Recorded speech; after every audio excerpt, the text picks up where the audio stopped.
जय माईकी. राम राम मंडळी. कलम 302 व्लॉग या आपल्या मराठी चॅनलमध्ये आपलं स्वागत आहे. आपल्या स्टोरीला जाण्याआधी 1 मिनिट वेळ द्या फक्त. एक 2 वर्षाचा मुलगा, एक 4 वर्षाचा मुलगा, हा दोघांच्या आयुष्याचा प्रश्न आहे. बापाजवळ लेकरं आहेत, वाट बघतात. थोडी माहिती द्या मला. आपले सबस्क्रायबर अख्ख्या महाराष्ट्रात आहेत. नांदेड शहरापासून 20 किलोमीटरच्या रेंजमध्ये जेवढी गावं आहे त्यातलं एक गाव आहे कुरण. आणि या कुरणमध्ये हंबीरराव गुजारे, सौरभ गुजारे मुलगा, आणि वडिलाचं नाव आहे हंबीरराव गुजारे. यांच्याबाबत कुणाला माहिती असेल तर त्यांचा फोन नंबर मला द्या. ही हात जोडून विनंती. विषय गंभीर आहे, आपण खंबीर आहे, आणि लेकरांच्यापर्यंत त्यांची आई कशी पोचल याचा प्रयत्न करू. बागलामुख घेऊन आलो रात्री. आता घसा थोडा काम देत नाही. संध्याकाळी 7 ते 10 यावेळेस फोन उचलला. ते फोन दिवसभर अजिबात करू नका. 150 फोन असल्यामुळं लोकांशी बोलून माझा घसा खराब झाला आहे.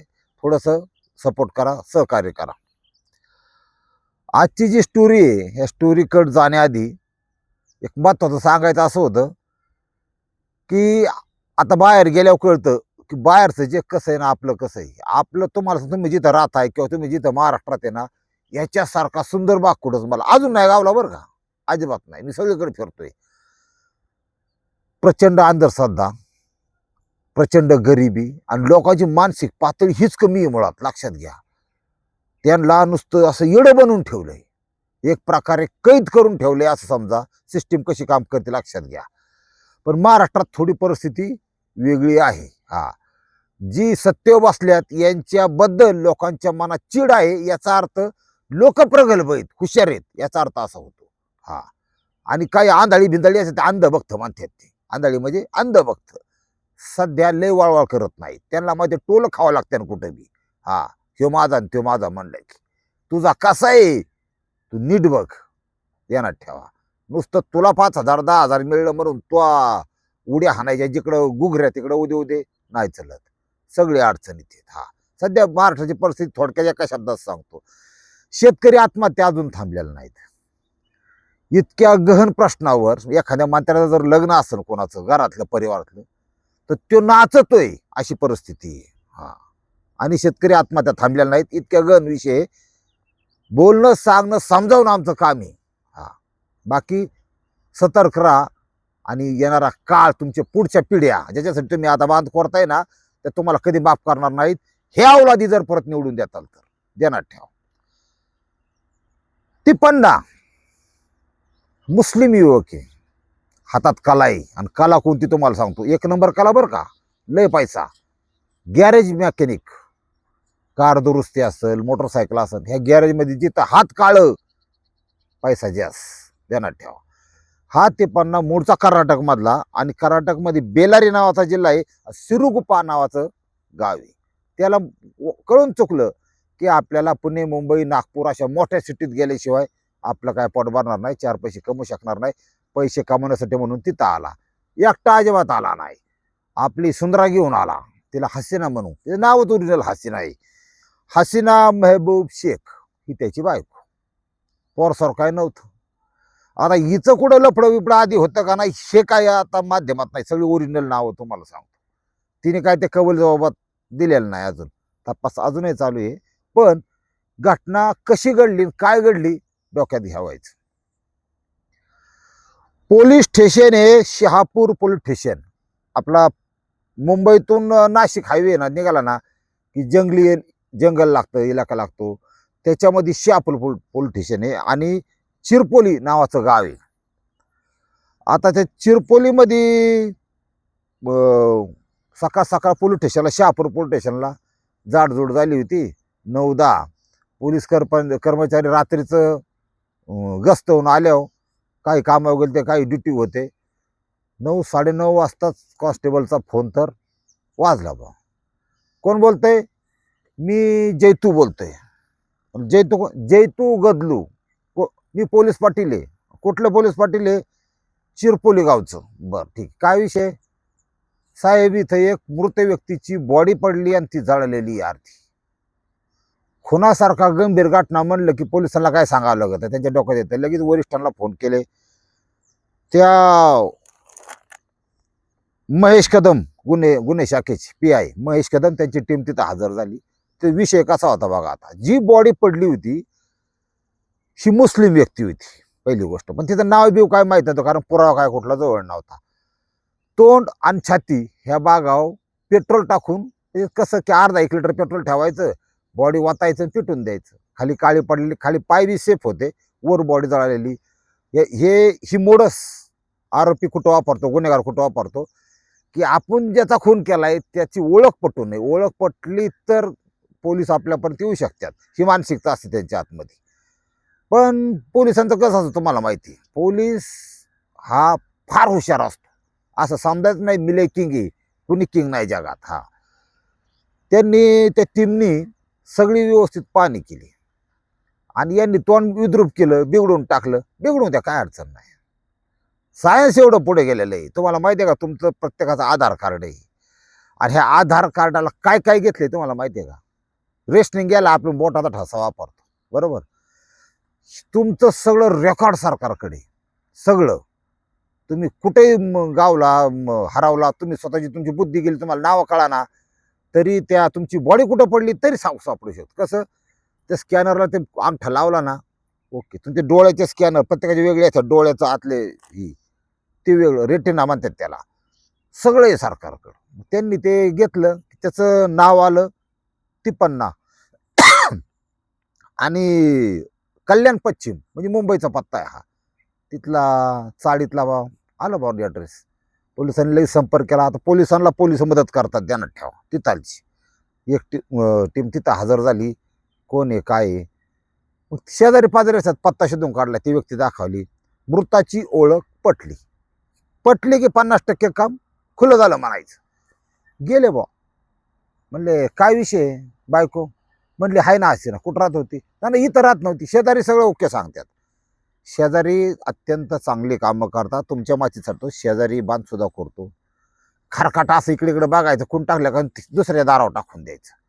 दुसऱ्याच्या मोटरसायकलच्या वायरी सुद्धा कट करतो शेजारी. मला सगळ्यांचे फोन असतात. शेजारी फार खतरनाक. गाड्या लावायचं काम करतो. हा, मटान तुम्ही आणलं ऐकायला की त्याला वाटतं वाटीभर द्यावं, असे बी शेजारी असतात. लय प्रकार शेजारी.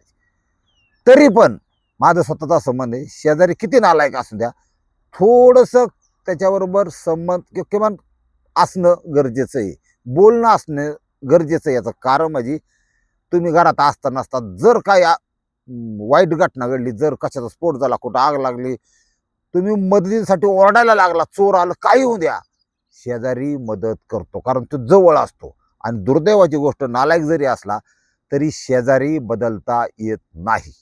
हा, म्हणजे जमिनीचं असू शेजारी बदलता येत नाही. होता होईन एवढं ॲडजस्ट करून घ्यावं, असा विषय. ही म्हणले बायको, म्हणले ह्या तिपन्नाची बॉडी असतंस. लगेच बायांनी सगळ्या सांगून टाकलं ओके मध्ये. म्हणली ती हसीना होती ना, लय बांधायची कचकाटून दोघं, लय बांधणं त्यांची. आणि ती काय म्हणायची, मला घटस्फोट पाहिजे, मला तुझ्याबरोबर नांदायचंच नाही. आणि तो म्हणतो मैं नहीं दूंगा. हा, मेरे को तलाक चाहिए, मैं नहीं दूंगा. तो देतच नव्हता, म्हणून ती वैतागून दुसरीकडे राहत होती, वेगवेगळ्या ठिकाणी. बरं, एवढी माहिती पोलिसांना कळाली. हसीना कुठं राहते, चला साहेब मी दाखवते. ओकेच कार्यक्रम. पहिल्यांदा बायको ताब्यात घेतली. तिचा एक सक्का भाऊ आहे फैयाज शेख, वय वर्ष 35, याला ताब्यात घेतलं. आणि मग बहीण भाऊ दोघं ताब्यात आल्यानंतर ती बॉडी काय केलं, कसं केलं, काय केलं का नाही, कुणी केलं, त्यांनी व्यवस्थित कार्यक्रम राबवला. हा, व्यवस्थित मध्ये अगदी. हा, म्हणजे कार्यक्रम राजकारणात सुद्धा राबवले जातात बरं का, असं काय समजू नका. म्हणजे कसं असतं तुम्हाला सांगतो, एखादा पक्ष फोडून आत घ्यायचा आणि त्याचा कार्यक्रम, त्या पक्षाचा एक एक एक एक माणूस असा कार्यक्रम लावायचा, तुम्हाला सांगतो. हा, कारण हमाम में सौनंगी ध्यानात ठेवा की पुढच्या इलेक्शन पर्यंत नेता एकटाच राहिला पाहिजे, बाकी सगळी आपल्या पक्षात घ्यायची. असे कार्यक्रम असतो, त्याला कूटनीती म्हणतात. राजकारणात सगळं चालतं तशा प्रकारे. ही म्हणली काय झालं, कसं झालं, करेक्ट कार्यक्रम पोलिसांनी राबवला. झाली ना, फुटली ना बाई. पण कबूल, महिला कॉन्स्टेबल असतातच कबूल करून घ्यायला.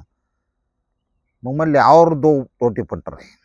रोटी पंटर काय नाव आहे, सिकंदर मुजावर, वय वर्ष 35, आणि अकबर मौलवी वय वर्ष 38. सगळे राहणार कल्याण पश्चिम. बहीण भाऊ आणि 2 रोटी पंटर. हा, देत असते त्याला बिर्याणी फिर्याणी काय लागत ती ठोकळ्याची, ती नाही का हाडकं असतात म्हशीची, त्याच्यात हात घालू घालू खायचं. तसला कार्यक्रम असतो तिकडे. तुम्हाला आतलं काढायचं नाही. तुम्हाला त्यांचं खायला बघितलं तुम्हाला वाका येईल, पण ते असंच आहे. 4 आरोपी निष्पन्न झाले की पोलीस काय करतात माहिती का, पहिल्यांदा आरोपी उचलतात तुम्हाला सांगतो, आणि त्याला काही सायन्सच्या आधारे उचलतात. सगळं सांगायला नको. आता इथून पुढं खून करून लोक बेपत्ता व्हायची, गावायचीच नाहीत. पोलीस प्रशासनाला त्याच्या काही आतल्या गोष्टी न सांगणं हे कधी पण चांगलं. 4 उचलले म्हणजे काय विषय सांगा, आणि कसा मारला काय मारला. दिलेली माहिती अत्यंत भयानक. सगळं जे काय केलं हे बायकोच्या म्हणण्यानुसार केलं. म्हणजे लग्नच कायला करतात कोणाला माहिती भाऊ. मानला बायको म्हणली ना, म्हणजे त्याची बायको, आणि भावाला सांगितलं मदत केली, मला घटस्फोट पाहिजे याच्यापासून, मला याच्यापाशी नादायचं नाही, मला याच्यापाशी राहायचं नाही. आणि हात पार गिरेला पेटलेला ते पण माझं असं मत आहे की ही घटना घडलीच नसती. जी पाळणार आहे ना त्याला अडवू नका, ध्यानात ठेवा. ती चावत कुत्र धरून बघा तुम्ही, ज्याला पळायचंय त्याला जर बरंच दाबाची वाचकुनी धरणारच ना. हा, जी बिघडली ती बिघडली, तिचा विषय नाही. तानी लेकरं पिती, लेकरं सोडून बिघडणाऱ्या बाया आहेत, पळून जाणारे आहेत, त्यांना थांबू नका. हा, परत घरात घ्यायच्या का नाही तुमचं मग प्रश्न आहे, पण थांबू नका. कारण ती चांगली असली तर आदिमाया शक्ती आहे, आणि ती कायदेशीर पण बनती. कायदेशीर झालेल्या बाईला जवळ करायचं नाही, तिचं नशीब तिच्या संग. इतिहास बघा तुम्ही, काय पौराणिक कथा बघा काय आहेत. हा, बाई सांभाळणे हा सुद्धा लय हार्ड विषय, लक्षात घ्या. सांभाळणे हा सुद्धा लय हार्ड विषय. ज्याच्याकडचं आहे आणि ज्याची चांगली आहे ना, तो ह्या जगातला सगळ्यात सुखी माणूस, सगळ्यात सुखी. बैलगाडी बघा आता 1.5 टन ऊस तुडीत्यात चालत्यात, ती बायको पाठीमाग बसून भाकरी काढते, चपात्या असतात, मिरची असतात, नवरा पुढं बैलगाडी चालवते, ऊस घेऊन कारखान्याला चालल्यात. वरची चपाती वाळलेली, सगळ्यात खालची चपाती वाळलेली, मधल्या चपात्या ह्या थंडीत थोड्या उबदार राहत्यात. जी बाई ती मधली चपाती काढते, नवऱ्याला सांगतो ध्यान ठेवा, मधली उबदार चपाती काढते, त्याच्यात मिरचीचा बेलाभर ती नवऱ्याच्या हातात देते, तिच्या पायात लक्ष्मी, तुम्हाला सांगतो ती खरी लक्ष्मी. ह्या स्त्रियांची संख्या कमी व्हायला लागली. चांगलं चांगलं तापल्याला आणि वाळल्याला नसतं, ती तुटत नाही असलं ती चपाती वाळून गेलेली त्यात मिरची देऊन नवऱ्याला देते ना, ती म्हणायचं काम बिघडायला लागले सध्या. ती डोकं वेगळंच चाललंय सध्या, ती हाय डोक्यात फोन बी आता स्मार्टफोन. हा, तिथं काम बिघडायला लागले म्हणायचं. आपला प्रपंच वाचवा, कलियुग आहे, काळ वाईट चालू आहे. ह्या घटनेमध्ये म्हणले मारायचं कारण, म्हणले ते घटस्फोट देत नव्हता. बरं, नव्हता.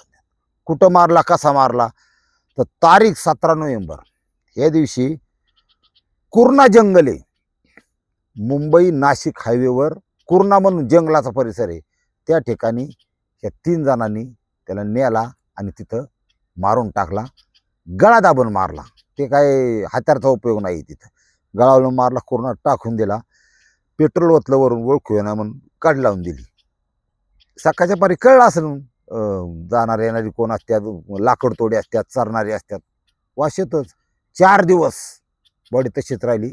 4 दिवसानंतर त्या 53चा मृतदेह बघितला, पोलीस पाटलाला खबर झाली, आणि पोलीस पाटील जैतू गदलू यांनी ती खबर दिली. पोलीस तिथं आले होते. आता ह्याच्यातून पोलिसांनी एक लय डोकं बाहेर लावलं, ही सगळी सुटणार नाहीत याची दक्षता घेतली, आणि BNSS 103, आता ते बदलले गुन्ह्याचं कलम, 103/1 आणि 238. ही काय, जेवढी ध्यानात ठेवा कलम वाढते का तेवढे सजा वाढते. प्रत्येक कलमाला वेगळी सजा असते, ध्यानात ठेवा. प्रत्येक कलमाला वेगळी. मारण्याचं कलम वेगळं, आणि ते हत्या केल्याची पुरावे नष्ट करायचं ते बी कलम लावतात. असंही त्याला म्हणतात 238. ते काय ते कोर्टात कळतं. तर ही नुसती बघत बसतात आरोप, हे काय म्हणतंय ते काय म्हणते, ती बरोबर म्हणतंय. आता गुतली, फिट गुतली, तुम्हाला सांगतो.